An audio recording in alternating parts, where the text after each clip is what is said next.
But then you have Austin Eckler who can't get paid. $6.25 million is the biggest bargain in the National Football League right here. 40 touchdowns over the last 2 years.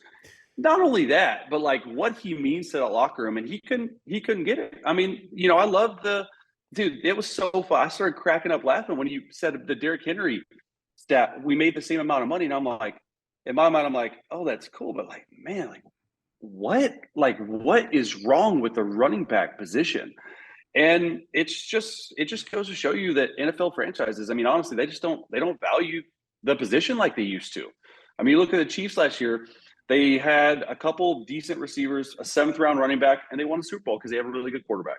And the run game is okay, and you can find a good running back out there, like a really good running back for $3 to $4 million, and build yourself everywhere with the left tackle salaries going up. You saw Solomon Thomas today. I mean, everyone, it's insane. And then you got to pay the defensive ends. I mean, the Chargers have 3 or 4 guys over $30 million on cap hits this year. So teams just don't put it in the budget. And I just don't know if there's a way back from it. I mean, I don't know what you can do to say, hey, listen, unless all 32 starters say, I'm not showing up next year until we figure out a side agreement with the NFLPA. Because I was on the NFLPA side, and we've talked about it at least. Like how, and it's just like, other than punter and long snapper, it comes in at running back as the least amount of growth and value since like 2 or 3 CBAs ago. It's insane. It's unbelievable. But Chase, what if I suggested this? We allowed running backs to come out after their sophomore year in college, or you could sign your running backs got 3-year contracts when they came into the league. If you're a first-round draft pick, it's a 3-year contract. What do you think? I mean, the shelf life still on running backs is 1 contract, and you're going to get to a second, but it's very rarely you get to a second, and like impossible you get to a third.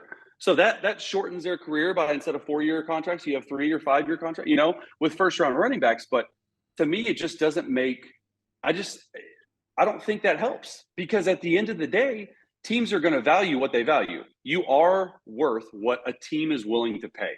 And that's your value at the end of the day. So at the end of the day, like, or if teams don't pony up, and if major name running backs, Nick Chubb, Saquon Barkley, Austin Eckler, Tony Pollard, everyone in the Derrick Henry, if they don't come together, I know they had a Zoom, and that's great and all. That's not gonna make change. That's not gonna make change.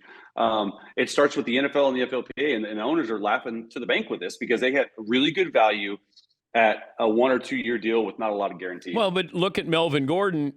Because of what he was asking for, Austin Eckler was able to come in and take his job. And I mean, it's like you're eating your own. I mean, that's the biggest problem we've dealt with in the NFLPA in general is with these rise in rookie contracts. Is okay, that's great, you're rising in rookie contracts, but these middle level guys, these 4, 5, 6 year guys that are just as good as these rookies, they're making $1.5 million, $1.2 million, or whatever it is, league minimum. These rookies are making, $650,000, $700,000. That's almost another player. Yeah. If you cut a guy, this rookie's just not quite as good, but you look at this 5-year guy, he's too expensive. I mean, that's how running backs are, and that's what teams are saying. We just need a guy who can carry the ball 100 to 150 times, and by the way, we're going to split the carries up. Because it's a pass-happy league unless you're the Ravens or the Eagles, right? And those guys are doing just fine with it. So it's an interesting conundrum that we're facing, that the running back market is facing in general. But I think for the good of the game, you got to figure out something.